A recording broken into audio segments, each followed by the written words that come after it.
കുറച്ച് സ്ത്രീകൾ ഉള്ളത് പറയാലോ, BJP ആണ്, RSS ആണെന്ന് പറഞ്ഞിട്ട് കുറച്ച് സ്ത്രീകൾ നിരന്തരം നമ്മളിപ്പോൾ ഞാൻ പറഞ്ഞല്ലോ, എനിക്കിപ്പോൾ ഒരു തെറ്റ് പറ്റിയെന്ന് ഞാൻ തുറന്നു പറയുന്നു, ആ തെറ്റ് തിരുത്താൻ ഞാൻ തയ്യാറാണ് എന്ന് പറഞ്ഞ് നമ്മൾ മുമ്പോട്ട് വരുമ്പോൾ അവൾക്ക് തെറ്റ് പറ്റിയല്ലോ, ആ പറ്റ് അവൾക്ക് എങ്ങനെയാന്ന് പറഞ്ഞാൽ അതുമ്മലിങ്ങനെ ചൊറിഞ്ഞ് ഞാൻ മോശക്കാരിയാണ് എന്ന് അവരങ്ങ് തീരുമാനിച്ചത്.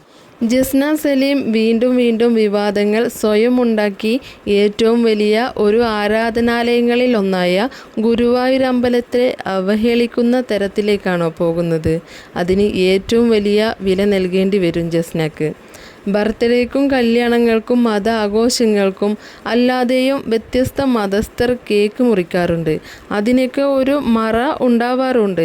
എന്നാൽ എത്രയോ ഭക്തർ വരുന്ന ഗുരുവായൂർ അമ്പലനടയിൽ പോയി ഭക്തർക്ക് ശല്യമാകുന്ന രീതിയിൽ അവിടുത്തെ ആചാരങ്ങൾക്ക് എതിരായി പ്രവർത്തിച്ചത് അത് വലിയ തെറ്റ് തന്നെയാണ്. ഒരു കാര്യം ഞാൻ പറയട്ടെ, ഞാൻ ഒളിവിലും കാര്യങ്ങളൊന്നുമല്ല. പിന്നെന്ന് വെച്ചാൽ കഴിഞ്ഞ ജൂൺ 15 ഞാൻ ഗുരുവായൂർ നടപ്പന്തലിൽ വെച്ചിട്ട് ഒരു മുട്ട ഉപയോഗിക്കാത്തൊരു കേക്ക് ഞാൻ കട്ട് ചെയ്തിട്ടുണ്ടായിരുന്നു. അപ്പം ഞാൻ വിചാരിച്ചു മുട്ട ഉപയോഗിക്കാത്ത കേക്ക് അവിടുന്ന് മുറിക്കാം എന്നുള്ളൊരു ചിന്താഗതിയിലാണ് ഫ്രണ്ട്സ് എല്ലാം പറഞ്ഞ സമയത്ത് ഞാൻ അവിടുന്ന് മുറിച്ചത്. പക്ഷേ അതിൽ മുട്ട ഉപയോഗിച്ചിട്ടുണ്ട് എന്ന് പറഞ്ഞിട്ടായിരുന്നു ഫസ്റ്റ് വാദം തുടങ്ങി എല്ലാവരും. അതിന് മുമ്പേന്ന് വെച്ചാൽ കുറച്ച് ആൾക്കാർ തന്നെ, കുറച്ച് സ്ത്രീകൾ എന്ന് പറയാം, ഇവരെന്നെ ഹണി ട്രാപ്പുകാരിയാക്കാൻ ശ്രമിച്ചിട്ടുണ്ടായിരുന്നു. അപ്പോൾ അതിൻ്റെ നിരപരാധിത്വം എൻ്റെ സൈഡ് ഞാൻ തുറന്നു പറഞ്ഞതിന് ശേഷമാണ് ശ്രീകൃഷ്ണ ജയന്തിക്ക് ഞാൻ അവിടെ ഫോട്ടോ സമർപ്പിക്കാൻ പോയ സമയത്ത് എൻ്റെ കൂടെ വന്ന ആളും അവിടെ നിന്നൊരു വ്യക്തിയും തമ്മിൽ വാക്ക് തർക്കമുണ്ടായി. അതിൽ ഞാൻ ഒരു പങ്കാളിയല്ല, ഞാൻ അതിൽ അവിടെ ഉണ്ട് എന്നല്ലാതെ ഞാൻ അതുമായിട്ട് യാതൊരു ബന്ധമില്ല. കോടതിയുടെ കർശന നിർദ്ദേശമുണ്ടായിട്ടും ഗുരുവായൂർ നടയിൽ വീണ്ടും പ്രശ്നങ്ങൾ സൃഷ്ടിച്ചില്ലേ? അവിടെ നിന്ന് റീൽസ് എടുത്തും തൊഴാൻ വരുന്നവർക്ക് ബുദ്ധിമുട്ടുണ്ടാക്കിയും അവരിൽ ചിലരുമായി വാക്ക് തർക്കങ്ങളിൽ ഏർപ്പെട്ടും പ്രശ്നങ്ങൾ ഉണ്ടാക്കിയപ്പോൾ ആ ഭക്തന്മാർക്ക് ജസ്നയുടെ വാക്കിൽ പറഞ്ഞാൽ കൃഷ്ണഭക്തിയായ ജസ്ന മൂലം ബുദ്ധിമുട്ടുണ്ടായില്ലേ? ഇല്ലാത്ത എന്നെ ഇത്രത്തോളമാക്കി എന്നെ എന്താ പറയാ, വെറും ഒരു മജീദിന്റെ മകളായിട്ടും വെറും ഒരു സലീമിന്റെ ഭാര്യയായിട്ടും പുറം ലോകം അറിയപ്പെടുന്നതിന് പകരം കണ്ണനെ വരയ്ക്കുന്ന കുട്ടി എന്നുള്ള രീതിയിൽ അറിയപ്പെട്ടപ്പോൾ എനിക്ക് ആ കണ്ണനോട് അത്രമേൽ സ്നേഹവും ബഹുമാനമുണ്ട്. കണ്ണന് വേണ്ടിയിട്ട് മതം മാറിനെ ഞാൻ മാറുകയും ചെയ്യും. എന്ത് മടി ഉണ്ടാവാനാ? ഇത്രയും കാലം കണ്ണനെ സ്നേഹിക്കാൻ പറ്റിയ കണ്ണന് വേണ്ടിയിട്ട് മതം മാറുന്നതിന് എന്താ?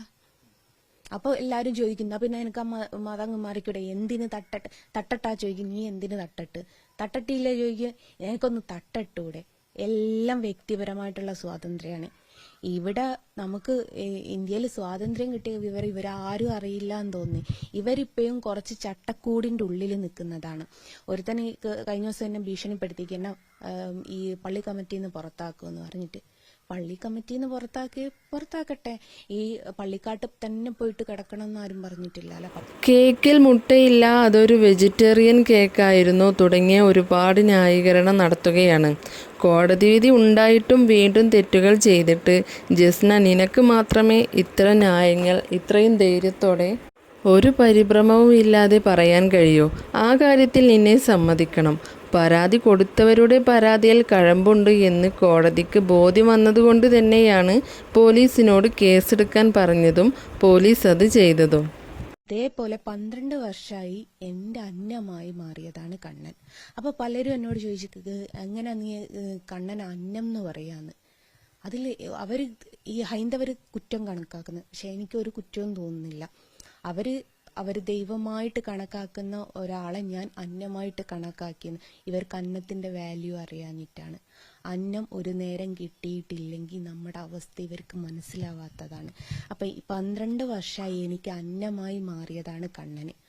ആ കണ്ണനെ വിശ്വസിച്ച് സ്നേഹിച്ച് മുമ്പോട്ട് പോകുന്നതിൽ എനിക്കൊരു വിരോധവും. പിന്നെ ഈ ചോദിക്കുന്ന ഏകദൈവ വിശ്വാസിയല്ലേ ഞാൻ പറയട്ടെ, എൻ്റെ കുട്ടിക്കാലം തൊട്ടേ ഞാനെന്ന് വെച്ചാൽ എല്ലാ മതസ്ഥരെയും ബഹുമാനിക്കുന്ന ഒരാളായിരുന്നു. അവർ ഹിന്ദു അല്ലേ, അവൻ ക്രിസ്ത്യാനി അല്ലേ എന്ന് പറഞ്ഞ് മാറ്റി നിർത്തുന്നില്ലായിരുന്നു. പക്ഷെ അന്ന് തൊട്ടേ എനിക്ക് ഇവരെയൊക്കെ ഞാൻ ചേർത്ത് പിടിക്കും, ഇവരുടെ ദൈവത്തിനെയും ഞാൻ ചേർത്ത് പിടിച്ചിട്ടുണ്ട്. ഞാൻ ഒരു മതത്തിൽ മാത്രം വിശ്വസിക്കുന്ന വ്യക്തിയല്ല, 3 മതത്തിലും വിശ്വസിക്കുന്ന ഒരു വ്യക്തിയാണ്. ജസ്നയെ എതിർക്കുന്നവരും തൻ്റെ മതക്കാരും കാണാൻ വേണ്ടി മാത്രമാണ് നീ വീഡിയോ ഇടുന്നത് എന്ന് നീ തന്നെ പറയുമ്പോൾ